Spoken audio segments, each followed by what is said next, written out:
What's up, everybody? I'm here to talk to you guys about the water droplets down here at the bottom of the New York image. There's been a lot of talk about this online lately, and I started fooling around with it today. And one of the things I've been doing lately is looking at the images as a map. And so I found something pretty interesting I wanted to share with you guys. I had everything plotted out on Google Earth, and unfortunately I accidentally deleted it. So I just decided, instead of just redoing everything, I'll just show you guys what I did as I'm kind of doing it. So we'll see how it goes. It won't be exact as I had it earlier, because I really took my time on it, but it'll be general enough that you'll see kind of the whole point of it at the end. So we'll get started here with an image match first, and that's looking at her at the bottom of her dress, specifically the left side of her dress. That curve matches the curve of the subway line over here. And I've always thought that that's the map that we should be using. This is the 1979 map, which would have been the current map. They didn't redo it before 1982. And another interesting part of this is her arm coming off that's holding the flower. If you take a look at the entire map, this yellow line then would basically be her arm where the flower is. And this is the R line that runs all the way down here to Fort Hamilton. And if you take a look at the flower in her hand and turn it upside down, you have a blue highlighted R that's upside down in the flower. So that essentially is telling you that the R line here is important.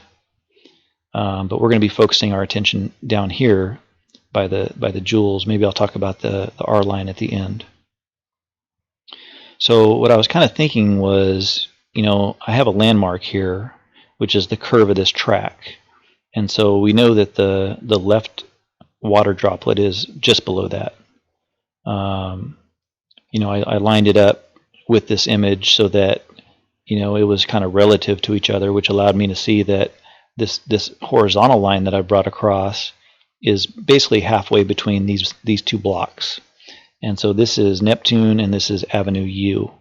So we're going to have to find the halfway point between those, and that'll be able to cross-reference this horizontal line with the vertical line coming down from this intersection. This intersection is 86th Street and 18th Avenue, and I already have that plotted on the map right here.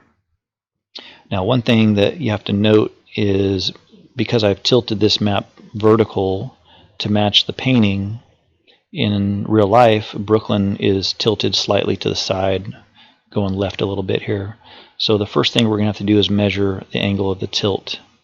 So if we just come in here and we get on one of these streets, and we have a look at it, you're going to see it's close to about 8 degrees of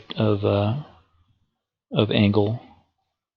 And so we're going to need to adjust all of our values 8 degrees as we're trying to line all this up so that we stay in perspective to the angle that the tracks go up the island here, or up the peninsula. And so we have this spot here, but we need to find this line first. And we know that was Neptune.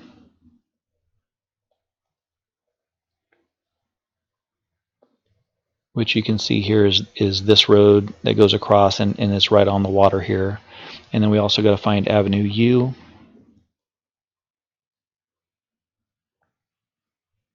Avenue U is up here. So we need the distance basically from here to Avenue U. And that's the first thing we got to do. So we'll do a quick measurement here.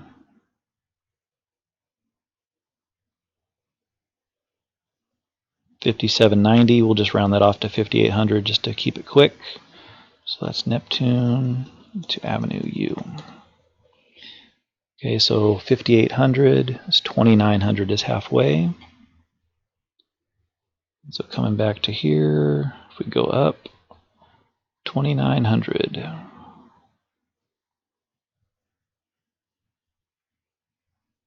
I'll just get close on a lot of these, just to keep it moving. So that's halfway. And then we'll just turn off the Neptune one so we have our spot here. So we're going to use that spot to cross-reference here with the line that's coming down from here. And remember, we got to shift it 8 degrees. So instead of running this across at 270, it's going to be at 262.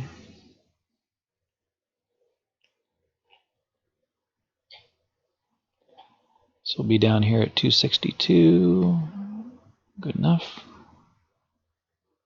So that's across. And then the same thing as we drop the line down. We're going to be, instead of at 180, we'll be at 172 as we shift it.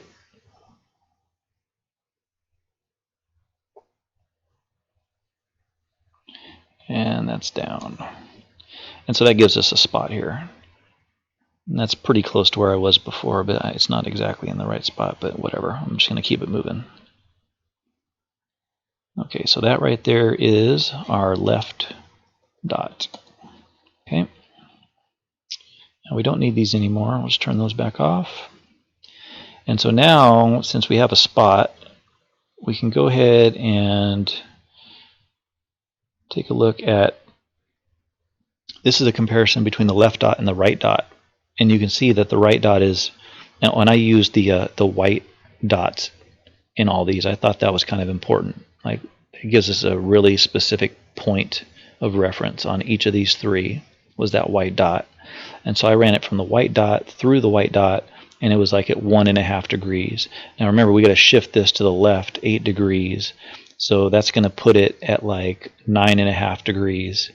And we're going from the 90-degree angle here to the east, so we're going to be at 80.5 as we run that line across. So from our left dot, we'll go all the way across over here. I'll just extend it out pretty far because I don't remember how far it needed to go. And 80.5. And so that's left dot to right dot. So we know the right dot is somewhere along that line. We just don't know where exactly.